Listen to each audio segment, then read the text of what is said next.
காவல்துறையால் தேடப்படக்கூடிய ஒரு நபர், நீதிமன்றத்தால் வழக்குக்கு பார்த்தீங்கன்னா உள்ளாக்கப்பட்ட ஒரு நபர். ஆனால் ஒரு பொது நிகழ்ச்சியில் பார்த்தீங்கன்னா அதே காவல்துறையோட பார்த்தீங்கன்னா புடைசூழ பார்த்தீங்கன்னா உலாவனதெல்லாம் நம்ம பார்த்தோம்.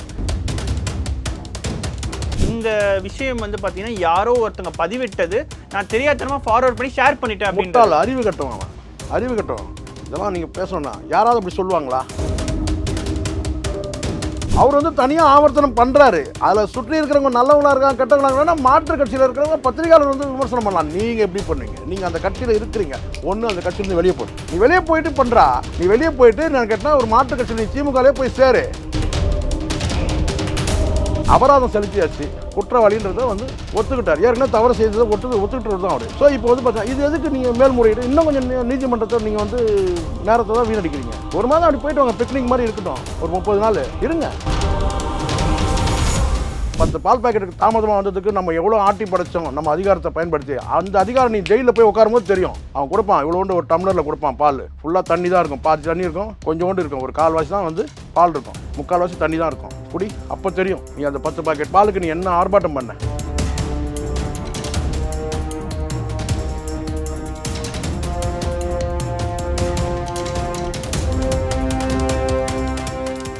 ரியல் ஒன் வாய்ஸ் நேயர்களுக்கு வணக்கம். நான் உங்கள் விஷால் பொலிவர். இன்றைய நேர்காணலில் நம்மோடு இணைந்திருக்கும் சிறப்பு விருந்தினர் பத்திரிகையாளர் சேகுவரா ஜெய்சங்கர் அவர்கள். வணக்கம் சார். வணக்கம் விஷால் சார். இன்றைக்கு பார்த்தீங்கன்னா எஸ்வி சேகர் அவர்களுக்கு எதிராக ஒரு தீர்ப்பு வந்திருக்கு. பெண் பத்திரிகையாளர்களுக்கு எதிராக ஃபேஸ்புக்கில் போட்ட பதிவு கிட்டத்தட்ட 1 மாத சிறை தண்டனையும் அதுவும் இல்லாமல் 15,000 அபராதமும் விதிச்சிருக்காங்க. இந்த தீர்ப்பை முதல்ல எப்படி பார்க்குறீங்க? இந்த தீர்ப்பு நியாய தீர்ப்பு.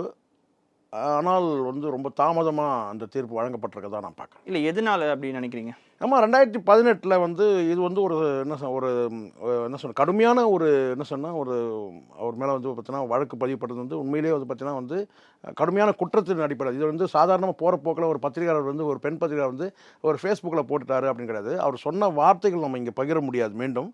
ஆனால் மிகவும் கடுமையான ஒரு வார்த்தை பிரயோகம் அந்த ஃபேஸ்புக்கில் அவர் போட்டிருந்தார் பெண் பத்திரிகையாளர் சம்பந்தமாக.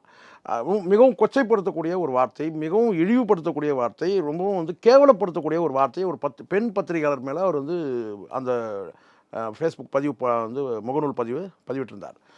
அப்படி இருக்கும்போது 2018 நடந்த பிறகு பல்வேறு படிநிலைகளை தாண்ட வேண்டியிருந்தது.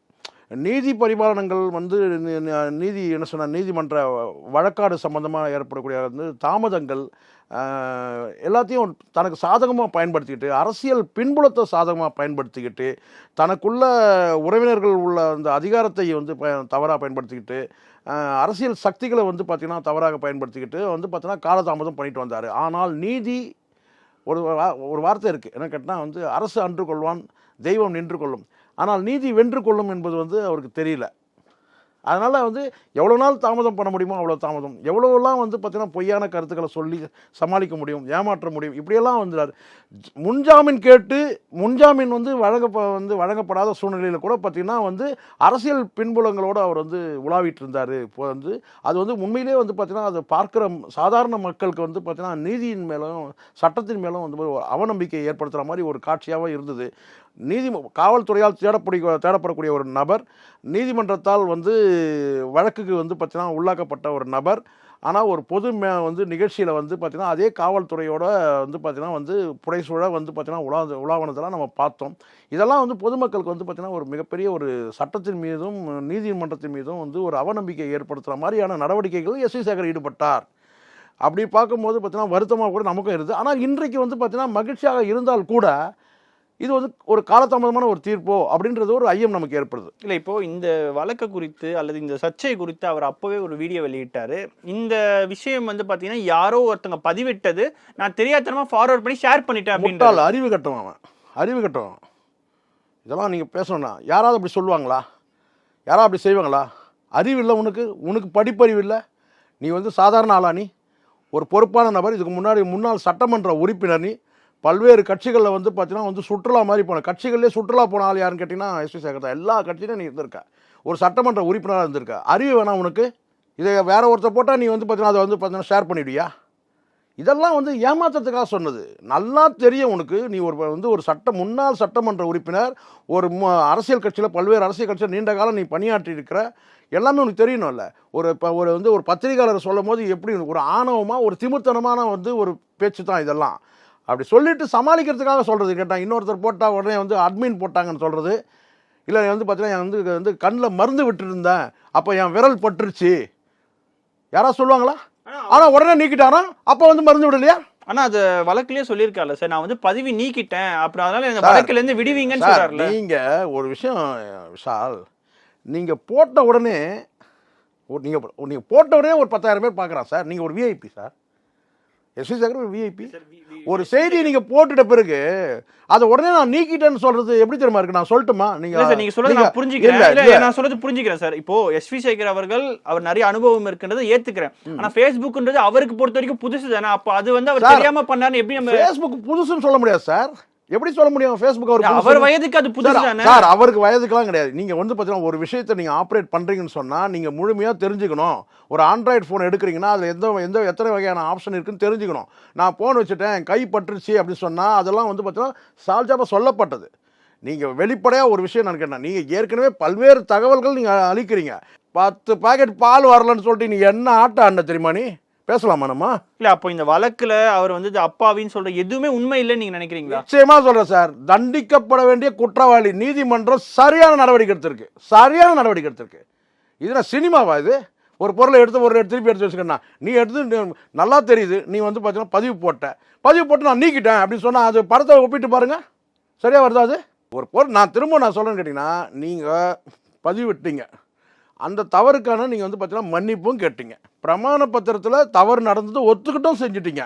கௌரவமாக போயிடணும் சார் ஸ்டேஷனுக்கு. போய் நானே ஐயா எதுக்கு இது மேல்முறையெல்லாம் பண்ணி இன்னும் நீதிமன்றத்தை நீங்கள் வீணடிக்கிறீங்க, நேரத்தை வீணடிக்கிறீங்க.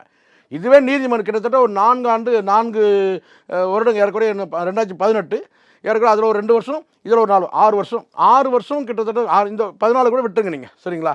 அப்போது கிட்டத்தட்ட ஒரு 5 வருஷம் நீங்கள் பார்த்தீங்கன்னா நீங்கள் காலதாமதம் பண்ணி நீதிமன்றத்தோட நேரத்தெல்லாம் வீணடிக்கிறீங்க. நல்லா தெரியும் இந்த தப்பு பண்ணியாச்சு, நீயும் ஒத்துக்கிட்ட தப்பை. ஆமாங்க, நான் பார்த்தீங்கன்னா தெரியாமல் இது நான் பண்ணிட்டேன், தவறு பண்ணிட்டேன், பிரமாண பத்திரத்தில் நீங்கள் சொல்லிட்டீங்க. அப்புறம் கண்ணில் சொட்டு மருந்து ஊற்றுனேன், தவறு பண்ணியாச்சு. தவறு பண்ணி நான் கண்ணில் சொட்டு மருந்து பண்ணும்போது என் கை பட்டுருச்சுன்னு சொல்கிறது உச்சநீதிமன்றம். அதுவும் நீ உச்சநீதிமன்றத்தில் போய் சொல்கிறேன்னா அது தெரியாதா அவங்களுக்கு? இல்லை, சினிமா மாதிரி இதுவும் நினச்சிட்டா. அதுதான் நான் சொன்னேன் இல்லையா படம், அதே தான். அவங்க அப்பா ஒன்று தெரியுங்களா? அவங்கெல்லாம் எவ்வளோ கண்ணியமானவங்க தெரியுங்களா? எஸ்வி சேகருடைய தந்தையாரெலாம். ஆனால் காலகாலமும் நாடகத்துறைக்காக உழைச்சவங்க. இதே எஸ்வி சேகர் நான் குறைச்சி மதிப்பில்லை, நாடகத்துறையோட நீங்கள் இருங்க. அந்த தனிப்பட்ட முறையில் பார்த்தீங்கன்னா நமக்கு அதிகாரம் இருக்குது, தான் அறிவாளி. இப்போவும் நான் சொல்கிறேன், கடந்த சில வருடங்களாக கூட சொல்கிறேன், நான் அரசியல் ரீதியாக நீங்கள் உங்களுடைய ஆளுமைப்படுத்திக்குங்க. நீங்கள் சாதி சங்கமாக கூட நீங்கள் பார்த்தீங்கன்னா நீங்கள் உருவெடுத்து நீங்கள் தலைவராகுங்க, அதெல்லாம் இல்லை. ஆனால் அடுத்தவர்களை விமர்சிக்கும் போது ரொம்பவும் கேவலமாகவும் ரொம்பவும் இழிவுபடுத்தி விமர்சிக்கக்கூடாது. அன்னைக்கு பெண் பத்திரிகையாளர் செஞ்சாரு, இன்னைக்கு அண்ணாமலை பண்றாரு, வேற என்னங்க வித்தியாசம் இருக்கு? அதான் ஒரு கேட்கணும்னு இருந்தேன் சார். இப்போ அண்ணாமலை அவர்கள் தலைவர் ஆனதுக்கு பிறகு பாத்தீங்கன்னா இவர் அண்ணாமலை மேல பல குற்றச்சாட்டுகளை வைக்கிறாரு. பொதுவா உட்கட்சி பூசல் நடக்கிறதுன்றது ஒரு கட்சியில சாதாரண விஷயம். ஆனா இவர் சொல்ற ஒரு விஷயம் என்னன்னா, பிராமணர்களுக்கும் பிராமணர் இல்லாதவர்னு சொல்லி அண்ணாமலையை பிரிக்கிறாரு கட்சி அப்படின்னு சொல்லி, அது எந்த அளவுக்கு சார் உண்மை? சார் ஒரு விஷயம் நான் சொல்றேன் சார், ஒரு அரசியல் கட்சியோட தலைவர் அண்ணாமலை, சரிங்களா? அவர் எந்த வழியில் வந்தாருன்றதெல்லாம் இவருக்கு அவசியம். இவருக்கு அந்த பதவி கொடுக்கல. இவர் அண்ணாமலை மாற்றப்படுவதற்கு முன்பாக யாரெல்லாம் தலைவராக ஒரு லிஸ்ட் இருக்கும்போது பார்த்தா இவரே சொன்னார். என்ன சொன்னார் கேட்டால், எல்லாரும் இவங்க தலைவராக அந்த பட்டியலில் என்னுடைய பெயரும் கூட இருக்குதுன்னு சொன்னாங்க அப்படின்னு கூட அவர் சொன்னார், சரிங்களா? யாரும். ஆனால் அகில இந்திய தலைமை பார்த்தீங்கன்னா அண்ணாமலையை தலைவராக போட்டாங்க. அந்த தலைமை பார்த்தீங்கன்னா இத்தனைக்கும் அண்ணாமலை தலைவரான பிறகு பல்வேறு ஆளுமைகளை போய் சந்திக்கும் போது எஸ்வி சேகர் வீட்டுக்கே போய் எஸ்வி சேகரை சந்தித்தவர் தான் அண்ணாமலை.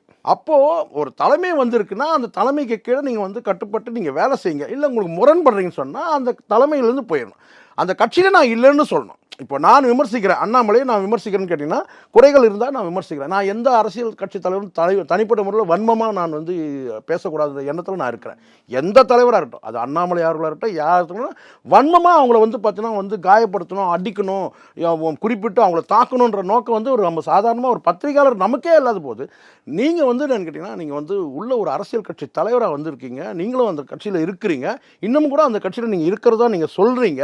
அப்படி இருக்கும்போது பார்த்தீங்கன்னா அந்த தலைமையை வந்து நீங்கள் விமர்சிக்கும் போது கூட நீங்கள் நாகரிகமாக விமர்சனம். நான் பார்த்த வரைக்கும் இன்னும் சொல்லப்போனால் கடந்த 2 ஆண்டுகளாகவே நான் சொல்கிறேன், இன்னும் குறிப்பிட்டு சொல்லணும், அந்த கடந்த 1 வருடமாக வந்து பார்த்தீங்கன்னா அண்ணாமலை மிகவும் வந்து அநாகரிகமாக விமர்சனம் பண்ணவங்க யாருன்னு கேட்டிங்கன்னா எஸ்.வி. சேகர். அதுக்கான காரணம் வந்து அதுக்கான காரணம் வந்து அவருக்கு சாதி ரீதியாக என்ன சாதி ரீதியாக நான் அவர் என்ன சொல்ல வராருன்னு கேட்டிங்கன்னா, பிராமணர்களை வந்து பார்த்தீங்கன்னா புறந்தள்ளுறாரு, பிராமணர்களை வந்து அண்ணாமலை ஒதுக்குறாரு, பிராமணர்களுக்கு வந்து பதவிகள் பறிக்கப்படுது, இதெல்லாம் சொல்கிறாரு. இதை சொல்கிறது யாருன்னு கேட்டிங்கன்னா ஒரே ஒரு பிராமணர் எஸ்.வி. சேகர் மட்டும்தான். ஒரு ஆண் பிராமணர், ஒரு பெண் பிராமணர். அவங்க வந்து பெண் வந்து பார்த்தீங்கன்னா அதிமுக போயிட்டாங்க, எஸ்.வி. சேகர் போகலை. நீங்கள் 2 பேர் தானே சொல்கிறீங்க. இதை தாண்டி வேறு யார் வந்து அண்ணாமலை மேலே வந்து பார்த்தீங்கன்னா பிராமணர்களை ஒதுக்குறது? நீங்கள் சொல்கிறது உண்மையோ பொய்யோ அது 2வது சார். நீங்கள் உங்கள் 2 பேரும் தவிர்த்துட்டு வேறு ஒரு பெரிய குழு வரணும்ல. அண்ணாமலை உண்மையிலேயே வந்து பிராமணர்களை நான் பார்க்குற பார்வையில் சொல்கிறேன், அண்ணாமலை அரசியலை வந்து பார்த்தீங்கன்னா சரியாக பண்ணுறாரு தப்பாக பண்ணுறாருன்றதை நீங்கள் விமர்சனம் பண்ணிங்கன்னா பரவாயில்ல. ஆனால் நீங்கள் சொல்ல வருதுன்னு கேட்டால் பிராமணர்களை வந்து ஒதுக்குறாரு அண்ணாமலை சொன்னால் உங்களை தவிர வேறு யார் வந்து இங்கே வந்து குரல் கொடுத்தாங்க? பிராமணர்களை வந்து முற்றிலுமாக அவர் வந்து அவாய்ட் பண்ணுறாரு இல்லை வெறுக்கிறாருன்னு சொன்னால் அப்போ நீங்கள் வந்து பார்த்தீங்கன்னா மிகப்பெரிய ஒரு குழு வரணும்ல. பாருங்க, எனக்கு ஒரு பதவி எடுத்துறாரு, என்ன பதவி எடுத்துறாரு, என்ன பதவி எங்க அப்படி வரணும்ல. எங்கிட்ட என்ன வந்து பார்த்தீங்கன்னா வெறுக்கிறாருங்க, என்ன கூட்டத்துக்கு கூப்பிடலங்க, என்ன புறந்தள்ளுறாரு, புறக்கணிக்கிறாரு, வரணும்ல. பேசுறது 2 பேர். ஒருத்தர் வந்து காயத்ரி ரகுராம், அவங்க வந்து கட்சியை விட்டு போயிட்டாங்க. இவர் வந்து கேட்டிங்கன்னா அதை இருந்துக்கிட்டு நானும் வந்து பிஜேபியில் தான் இருக்கிறேன்னு சொல்லிட்டு மோடியை ஒரு பக்கம் புகழ்ந்துக்கிட்டு இவர் அரசியல் பண்ணுறாராமா. மோடியை வந்து புகழ்ந்துக்கிட்டு அண்ணாமலை முட்டாள். இங்கே வந்து பார்த்தீங்கன்னா மோடியை காட்டில் வந்து பார்த்தீங்கன்னா அண்ணாமலைக்கு தான் இங்கே பவர். இது யதார்த்தம், நான் சொல்கிறது யதார்த்தம். இதை சொன்ன அண்ணாமலைக்கு ஆதரவாக பேசுகிறன்றது கிடையாது, எதிராக பேசுகிறன்னு கிடையாது. பிஜேபி பேசக்கூடிய நிலைமையில் இன்றைக்கி இருக்குது, தமிழ்நாட்டில் இருக்குதுன்னு சொன்னால் அது வந்து பார்த்தீங்கன்னா வந்து அண்ணாமலை. சீரான வளர்ச்சி இருந்துக்குன்னா நான் அன்றைக்கும் சொல்கிறேன் இன்றைக்கும் சொல்லலாம், சீரான வளர்ச்சி இருந்தது வந்து பார்த்திங்கன்னா வந்து தமிழிசை காப்பீரில். அதை தாண்டி வந்து பார்த்திங்கன்னா வந்து ஒரு பரபரப்பான ஒரு சூழல் வந்து பார்த்திங்கன்னா அண்ணாமலைன்ற தனி ஒரு ஆளுமை வந்து இங்கே வந்து உருவாகி பிஜேபியை வந்து பார்த்திங்கன்னா வழி நடத்தக்கூடிய இடத்துல இருக்குது, பேசக்கூடிய இடத்துல இருக்குதுன்னு சொன்னால் உங்ககிட்ட கொடுத்தா என்ன நடந்திருக்கும்? ஆனால் இன்னொரு கேள்வி இருக்குது சார். இப்போ இல்லை நான் கேட்குறேன், எஸ்.வி. சேகரே தலைமையில் இருந்தாருனாக்கா இந்த வளர்ச்சி இருந்திருக்குமா? மனசாட்சி தொட்டு பேசுவோம் யாராக இருந்தாலும். அண்ணாமலை இருக்கிற இடத்துல வந்து எஸ்.வி. சேகர் இருந்திருந்தாருன்னா இந்த கட்சி வந்து இன்றைக்கி போயிருக்குமா? அந்த ஆள் வந்து பார்த்தீங்கன்னா வந்து எல்லா பகுதிக்கும் நடந்து போகிறாரு, சேரி கூட நடந்து போகிறாரு. நான் சேரின்றது தப்புன்னு நீங்கள் நினச்சிடாதீங்க, அது வந்து கடுமையான சொல் கிடையாது, வழக்கு மொழி சொல் தான் நான் சொல்கிறேன், சரிங்களா? அப்படி பார்த்தீங்கன்னா எல்லா வந்து பார்த்தீங்கன்னா வந்து பகுதிக்கும் போகிறாரு, சாக்கடையில் நடக்கிறார், சேத்துல நடக்கிறார், உருள்றாரு, பெறார். உன்னால் முடியுமா? உன்னால்? அப்போது இந்த இடத்துல நீங்கள் சாதிய ரீதியாக நான் சொல்லலை, அந்த உழைப்பை வந்து உன்னால் தர முடியுமா? உன்னால் முடியுமா? அப்போது இந்த இடத்துல வந்து அண்ணாமலை என்ற ஆளுமை வந்து உங்களுக்கு உறுத்துது, உங்கள் பார்வை வந்து பார்த்தீங்கன்னா வந்து உறுத்தலாக இருக்குது உங்களுக்கு. அப்போ என்னன்னு கேட்டால் நீங்கள் சாடணும். அப்போ என்ன சாடணும்? எவ்வளோ தரந்தாந்து சாடணுமோ. இன்னும் உனக்கு புத்தி வரல, இந்த வழக்கில் மாட்டிட்டு இந்த அலைஞ்சிட்டு இருக்கிற இந்த சூழ்நிலையே நீங்கள் கேட்டால் தரந்தாந்து தான் விமர்சனம் பண்ணார். ஆனால் சார் இப்போ எஸ்.வி. சேகருடைய நிலைப்பாடு பார்த்தீங்கன்னா தேர்தலுக்கு முன்னாடி வரைக்கும் ஸ்டாலின் அவர்கள் வந்து ஜெயிக்கவே மாட்டார், அவர் ஜாதகத்தில் வந்து சரியில்லைன்னு சொன்னார். ஆனால் அதன் பிறகு வந்து இந்த கேஸ் இதெல்லாம் வந்ததுக்கு அப்புறம் பார்த்தீங்கன்னா ஸ்டாலினை புகழ ஆரம்பிக்கிறாரு. ஸோ இதற்கு பின்னாடி வந்து திமுகவும் இருக்க வாய்ப்பு இருக்கு. நான் இப்போ புரியுதுங்களா உங்களுக்கு? அரசியலில் என்ன வேணா துண்டு சீட்டுன்னு பேசின ஆள் யாரை? ஸ்டாலின். ஆமாம், பேசினவர் ஜாதகம் சரியில்லைன்னு சொல்லி பேசினவர். எவ்வளோ தான் கேட்டால் 3% தான் வந்து பார்த்தீங்கன்னா எல்லாமே முடிவெடுக்கணும்லாம் சொல்லி வந்து ஒரு குறுகிய கண்ணோட்டத்தில் பேசுகிறோம். நான் வந்து இப்போ நான் சொல்கிறேன், பிராமணர்களை நம்மளை எதிர்க்கணுன்றதோ அவங்கள வந்து பார்த்தீங்கன்னா உச்சத்தலை தூக்கி வச்சுட்டு ஆடணுன்றதோ நமக்கு எண்ணம் கிடையாது. அவங்க வழியில் இருக்கிறாங்க, நம்ம வழியில் இருக்கிறோம், அவ்வளோதான். எஸ்.வி. சேகர் வந்து விமர்சிக்கிறதுக்கு பின்னாடி திமுக இல்லை விமர்சிக்கிறத வந்து சாதியை பின்புலமாக வைத்து கொடுத்து பிராமணர்கள்ன்ற அந்த சங்கத்தையும் கூட பின்புலமாக வச்சுக்கிட்டு ஒரு மிரட்டல் அரசியல் பண்ணிருந்தார் அண்ணாமலையை. அது நான் திட்டவட்டமாக சொல்கிறேன். அண்ணாமலை வந்து மிரட்டுறதுக்கு வந்து பார்த்தீங்கன்னா 100 எஸ்.வி. சேகர் வந்தாலும் அண்ணாமலை மிரட்ட முடியும். ஏன்னா அந்த ஸ்ட்ராங் வந்து அங்கே இருக்குது, உண்மையாக அந்த ஆள்கிட்ட இருக்குது, அந்த ஸ்ட்ராங் இருக்குது. அண்ணாமலை வந்து பார்த்தீங்கன்னா எஸ்.வி. சேகர்லாம் வந்து ஒரு பொருட்டாவே மதிக்கலை. அவர் டிக்கெட் எடுத்து கொடுக்குறேன்னு சொன்னார். ஒருத்தர் ஞாபகம் இருக்கு அவங்களுக்கு. என்னை மாற்றணும் முடிவு பண்ணால் அண்ணன் எஸ்.வி. சேகருக்கு வந்து நான் டிக்கெட் எடுத்துறேன், 6000 ரூபா டிக்கெட்டு நான் வேணா எடுத்துறேன் சொன்னார். இதை விட என்ன வேணும்? அண்ணாமலைக்கு வந்து பார்த்தீங்கன்னா ஃபேஸ்புக்கில் ஒரு ஆர்மி இருக்குது, தளபதிகள் இருக்கிறாங்க, அவர் வந்து தனியாக ஆவர்த்தனம் பண்ணுறாரு. அதில் சுற்றி இருக்கிறவங்க நல்லவங்களாக இருக்காங்க கெட்டவங்களாக இருக்காங்கன்னா மாற்று கட்சியில் இருக்கிறவங்க பத்திரிகையாளர் வந்து விமர்சனம் பண்ணலாம். நீங்கள் எப்படி பண்ணுவீங்க? நீங்கள் அந்த கட்சியில் இருக்கிறீங்க, ஒன்று அந்த கட்சியிலேருந்து வெளியே போகணும். நீ வெளியே போயிட்டு பண்ணுறா, நீ வெளியே போயிட்டு நான் கேட்டால் ஒரு மாற்று கட்சியில் நீ திமுகலே போய் சேர்ந்து நீ அங்கே விமர்சனம் பண்ணு. அதை விட்டு நீங்கள் கட்சிக்குள்ளே இருந்துகிட்டு வந்து பார்த்தீங்கன்னா நீ வந்து ஒரு மனுஷனை கேவலப்படுத்தும் போது பார்த்தீங்கன்னா அதே அந்த அண்ணாமலை கடந்து தான் போனார். உன்னை ஒரு மனுஷனாக மதிக்கவே இல்லை. இன்றைக்கி நீ எங்கே வந்து நின்றுட்ட பார்த்தீங்களா, நீதிமன்றம் உன்னை கட்டம் கட்டியிருக்கு, நீ ஒரு குற்றவாளி, நீ பணம் செலுத்தியாச்சுங்க, நல்லா புரிஞ்சுங்க, அபராதம் செலுத்தியாச்சு, முடிஞ்சிச்சுல்ல. யோசிச்சு பாருங்கள், நீங்கள் குற்றம் செய்யாதவரை கூட நீங்கள் வந்து பார்த்தீங்கன்னா இருந்தால் கூட நீதிமன்றம் வந்து பார்த்தீங்கன்னா கூட அது வந்து வேறு வழி ஒத்துக்கிட்டு தானே ஆகணும். அபராதம் பண்ணிட்டீங்க, தவறு ஒத்துக்கிட்டு தான் அர்த்தம், அபராதம் செலுத்திட்டாலும் முடிஞ்சிச்சு, சரிங்களா. இப்போ நீங்கள் அப்பீல் மேல்முறையீடு போகிறீங்க, மேல்முறையீட்டிலே வந்து பார்த்தீங்கன்னா நீதி தான் வந்து பார்த்தீங்கன்னா ஜெயிக்கும், எஸ்வி சேகர் ஜெயிக்க முடியாது. இப்போ புரியுதுங்களா உங்களுக்கு? இங்கே வந்து இங்கே யாரும் பெரியவர் கிடையாது விஷால். நீதிக்கு முன்னாடி இங்கே யாருன்றது ஒரு வார்த்தை, கடுமையான வார்த்தை கிடையாது. எவனும் பெரிய ஆள் கிடையாது. நீங்கள் வந்து மதிக்கணும், சட்டத்தையும் நீதியும் மதிக்கணும். நீங்கள் அதை மதிக்கலைன்னா அது வந்து பார்த்தீங்கன்னா அது சாதாரண குற்றம், வந்து டிராஃபிக் வயலேஷன் பண்ணால் கூட அது வருங்க. நீங்கள் அது வந்து நீங்கள் வேறு வழியே கிடையாது. நீங்கள் வந்து குற்றவாளி தான். நீங்கள் போகிற போக்கில் ஏமாத்திடுவோம், உங்களை கண்காணிக்குது, சட்டம் உங்களை கண்காணிக்குது, நீதியும் வந்து கண்ணை திறந்து பார்த்துட்டு தான் இருக்குது. நீதி தேவதை கண்ணை கட்டுறது எதுக்கு? நான் பாரபட்சமான தீர்ப்பு வழங்குறது தான் கண்கள் கட்டப்பட்டிருக்கு. நீங்கள் நினைக்கிறீங்களா? அதில் ஒரு லேசர் இருக்குது. நீதி வந்து இப்போ நீதி தேவதை கண்ணை கட்டி தான் நிறைய பேர் நினச்சிட்டு இருக்கான். அவங்களுக்கு கண் தெரியாது, நீதி தேவதை கண்ணே கிடையாது, கட்டப்பட்டிருக்கு.